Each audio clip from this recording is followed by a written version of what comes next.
Committee, Greg. And Chris. His seat's warm, he'll stay there. Very thoughtful. Good evening.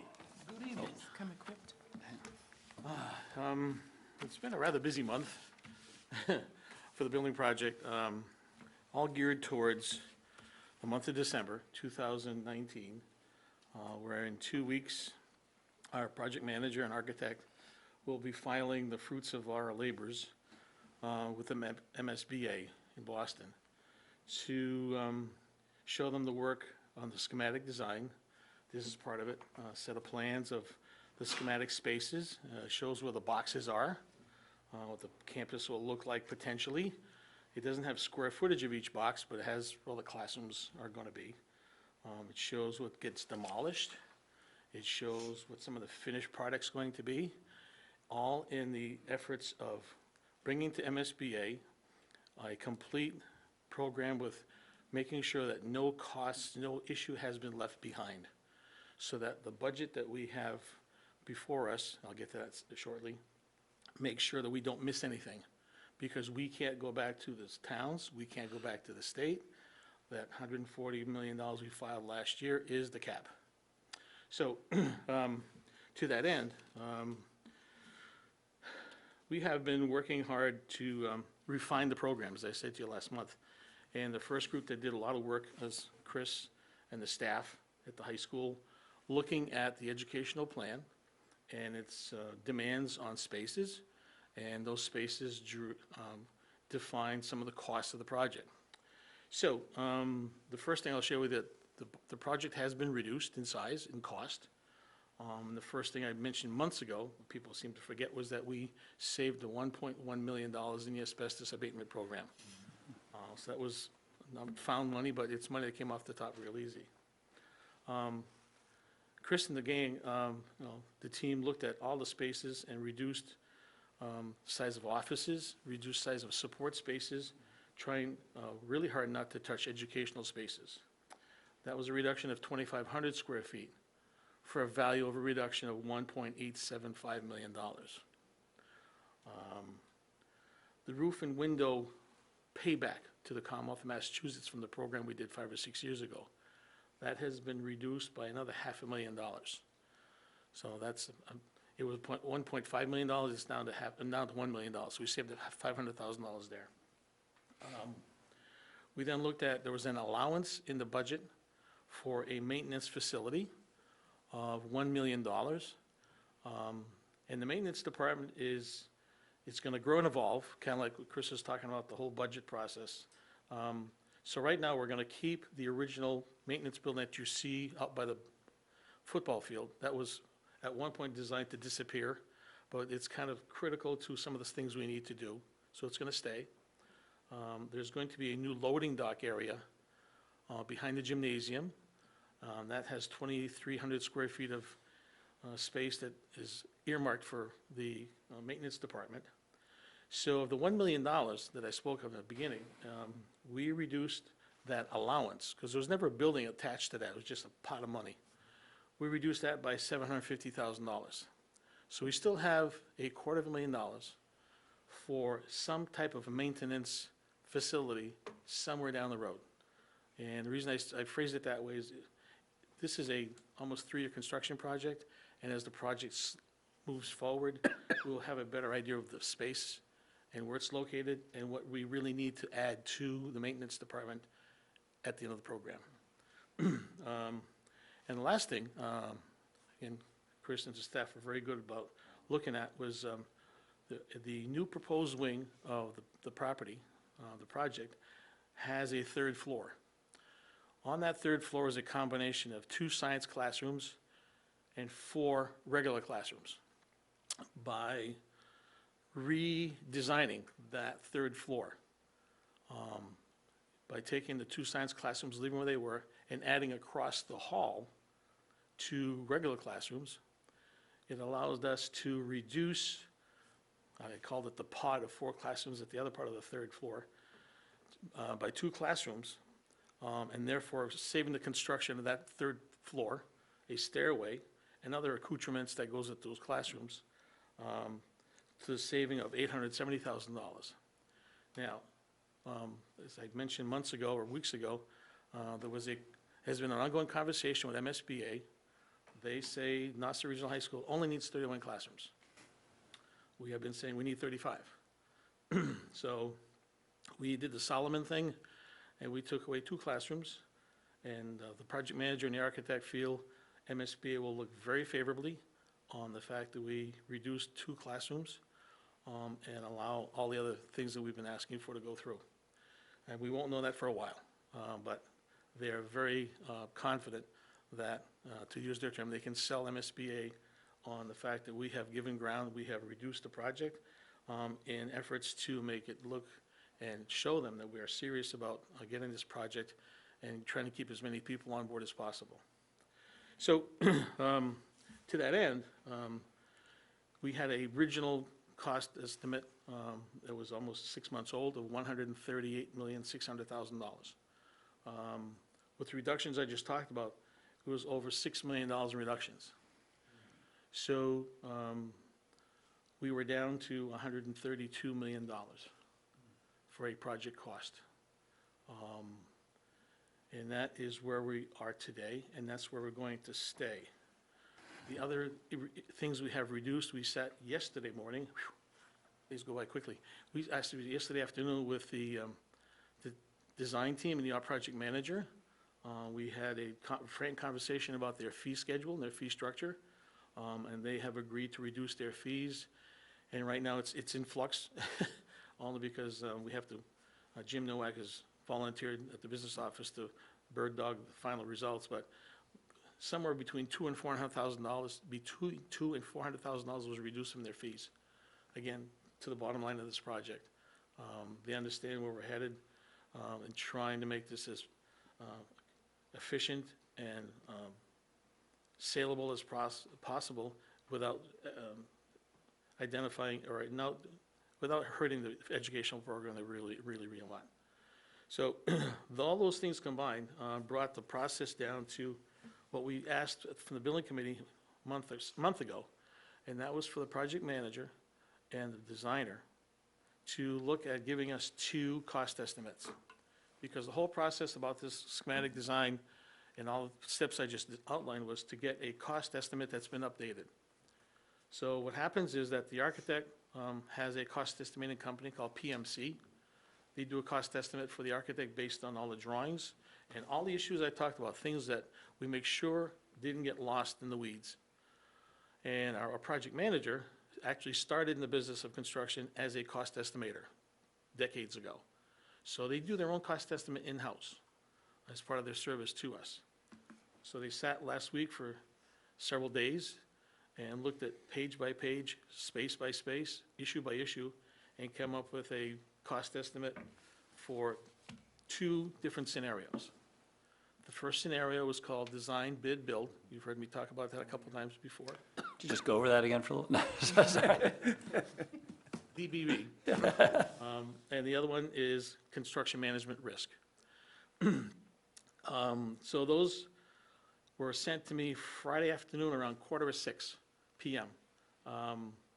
Wendy was out of the office, of course, so I cobbled a list of folks together, and I emailed them to folks with the caveat that the cost estimates were drafts because the building committee had not seen them officially, had not acted on them, and we still had the conversation with the 2 principals about the cost of their fees.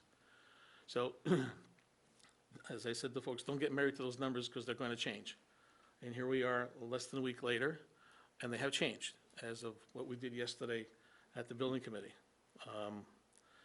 So the first conversation at the building committee last night, because I put it off a couple of times, was finally have the conversation about what style of construction this project was going to do, going to fall under.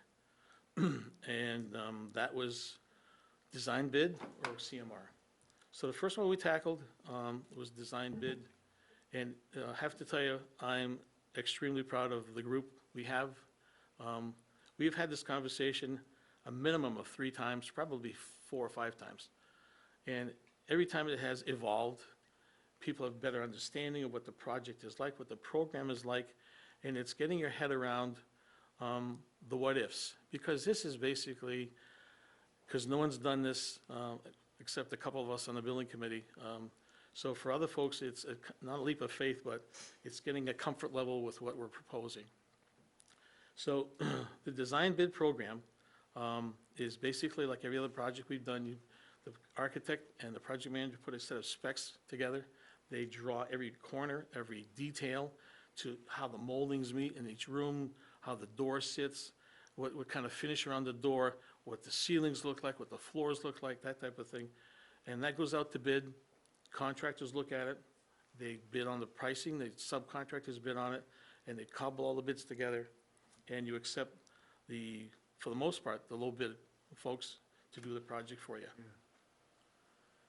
And that estimate came in at $132 million. And I'll get the right number. 132, 170, 665.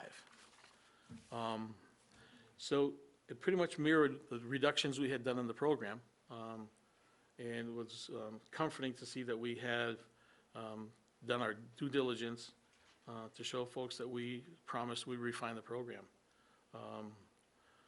So the other part of that is what the state would pay. And this is a moving target. And I have to put it that way because the paperwork I have, and I'll share with you when we get the final paperwork, is different than the paperwork I gave you 6 months ago. In November, last month, MSBA changed their format and how it's presented and what is included in it. So last night we had a quick primer on what the new paperwork looked like and how to explain it to folks. So it's a little different. What it does show is also a new wrinkle in how MSBA looks at reimbursing us. And that is that those spaces that they deem are ineligible for state grants. And I'll use the offices, which is one that's easy to do. So they say, okay, we're not gonna help you pay for any offices on the property. They took it one step further. They said, oh, by the way, since we don't pay for the construction and the final product, we're going to prorate the cost of the architect's time and the project manager's time to design those spaces. And they are withdrawing that from the grant process as well. Now, from their perspective, it makes total sense. They're trying to get as much money to spread around to everybody else as possible. So it's the bureaucracy at work, and it's their bureaucracy and it's their project, but you kind of scratch your head sometimes. So that's where that process came in at. So the other construction document that we have was the construction management at risk cost estimate. And quite frankly, the project manager called me late Friday, and he was kind of taken aback. He was really surprised at what that premium was going to cost. And I said to him, intimately, I said, it didn't surprise me at all. I've been privately saying what it was going to cost. So the construction management at risk program ended up putting the $6 million back on the table. So the construction management at risk final document is 138,885,360. So the quandary that everybody came up to, and I'll let Chris has got to weigh in because he went through more gut-wrenching things than I did, is that, so we spent all this time reducing spaces and looking to fine-tune this thing, took $6 million out, and in one fell swoop, we're asked to put it back in again. And that was a very interesting conversation last night. Chris was part of it, Tom was part of it, Chris was, both Chris's and Giovanna. And again, we really need to have that conversation because you need a comfort level with what the end product's gonna be. One of my comments was, listen, we have a great team. We have picked a great architect and a great project manager. Mr. McCarthy told me that point blank. He says, you got a great team. So no matter how you go about this, you're gonna get a good product. And that's the first thing we have to acknowledge. The next thing is just procedural. I had a series of memos back and forth, emails that I shared with the group yesterday that I was trying to get a handle on the whole process. So one of the questions I asked the project manager was, so if we do a CMR, and you're hiring a set of eyes to help you do this project, shouldn't your fee structure be less? Because you have a third party at the table.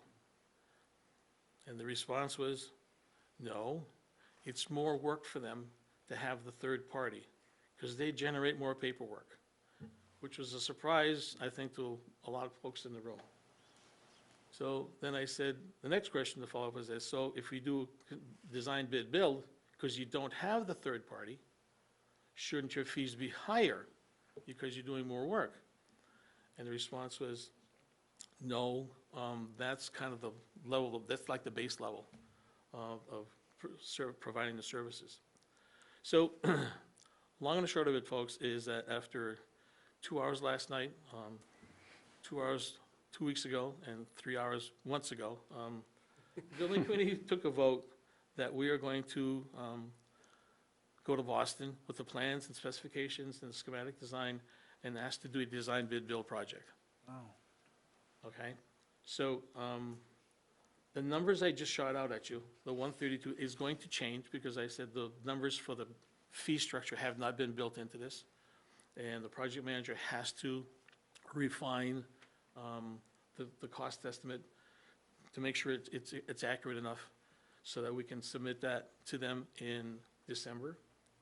What then happens is that through the month of January, the staff at MSBA beats us about head and shoulders. They ask a lot of questions.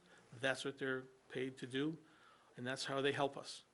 They go through this to make sure that we haven't missed anything. I've gone through the plans at home 6 times. I have one other set to offer to whoever wants to on the building committee. I really like to leave one at the high school, so folks can look at them.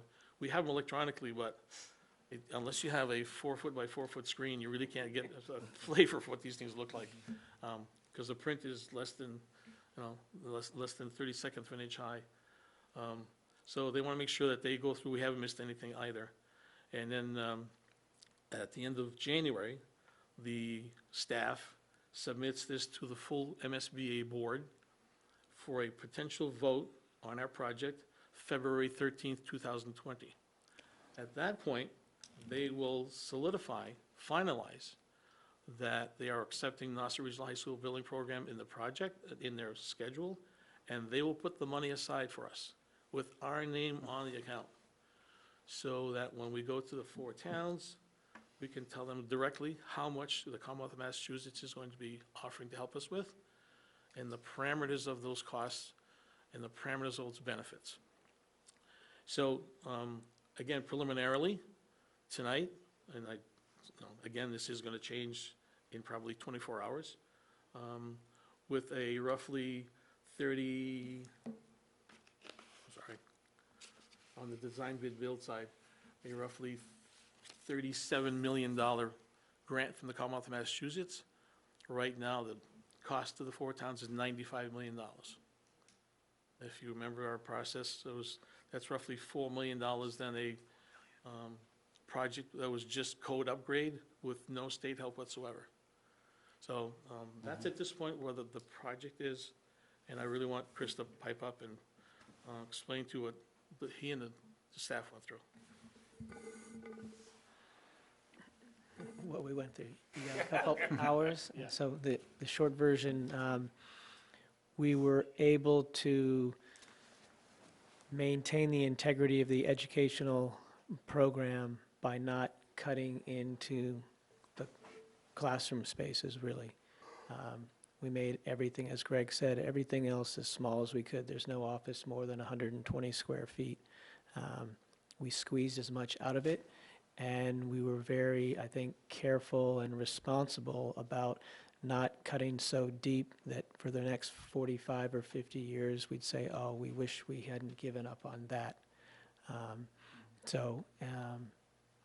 That, you know, and I think the other thing, as I go around and give tours, and as we talk with people, the stories kind of, we looked at our auditorium, for example, and we didn't ask for 1,000 seats to fit every kid in the school and do the kind of thing that I guess that Barnstable has.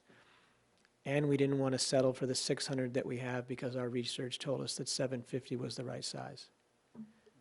And you can go on down the list. You know, we didn't ask for a cafeteria that would fit every kid so everybody could be free and have lunch at the same time. And we've redesigned the cafeteria so it looks out onto a quad, and we think we'll have the size and the space so that we can have 2 lunches instead of 3, which just brings more people together at a time, which is a good thing. So I think we made really good, responsible compromises along the way without saying that we did wrong by the academic program. So you got to think of the taxpayers, you got to think of the kids and the teachers all at the same time and figure out what's going to work for everybody. Because we were ultimately responsible. I think as the educational team, we're the ones who know that better than anybody else. And so if we needed, if it was about cutting 2 more classrooms, we're like, well, this is why we can't do that. And we explained to the group. And so there was a lot of creativity involved, a lot of collaboration that was involved. And I think, you know, we're going to have a fantastic school. We just hope that that everybody has as much, has the true story. I invite anybody to come to our tour. The tour is the best way to understand what we're trying to do. So that everybody goes and votes with the truth. That's been our whole mission from the beginning. Get the best information we can out to the most people that we can so that voters can vote with the right knowledge. You have questions? Yes. So I just have a quick question. So you said the new building, that 3rd floor, there's going to be how many classrooms up there originally? Originally, there were 2 science classrooms. Yep. And 4 regular classrooms. Okay. So 6, 6, but you guys took 2 away, yes. correct? Is that do you feel that we need to take those 2 away just to make stuff work? Or are those 2 that we need to continue classes that? Yeah, I think here's another kind of example of our creativity. We looked at, so there are classrooms and then there are spaces. And when we looked at the number of classrooms that we wanted, and we said, okay, if we do the reduction of the 2, are there other spaces that could be used to function for classes maybe of a smaller size, you know, to make the schedule work? Because really the number of classrooms is all about accessibility through the schedule. So how could we run the schedule if we reduce the classroom space? And we found a way by putting those 2 classrooms over by the science, which then cuts off that 3rd floor and makes a lot of savings. And then if you look around the school, there are other spaces where if we needed classes to be in there in order to make the schedule work, then we could do that. So we had some options and some wiggle room. If I may, Yes. one thing I always forget to mention is that part of the program, we made this decision almost a year ago, is that we're including a set of portable classrooms on the campus. It allows Chris and his staff to have an educational program going in its own world, safe, secure, heat, light, electricity, whatever you want, bathrooms, so that they can still have the educational program going, and allows the other buildings to be taken offline, gutted, and repaired. That is a $3 million cost to this project, which MSBA pays not one dime. That is on us, completely as local taxpayers, but it was I think, critical decision that Chris felt was, at the time, well worth it. Because I'll share with you that, as I said to the group last night, the last project, we had portable classrooms, but they were occupied because the place was bulging at the seams. So you had students in buildings where drilling was going on, and if you've ever been in a building that's concrete and you have a hammer drill, you can't hear yourself think.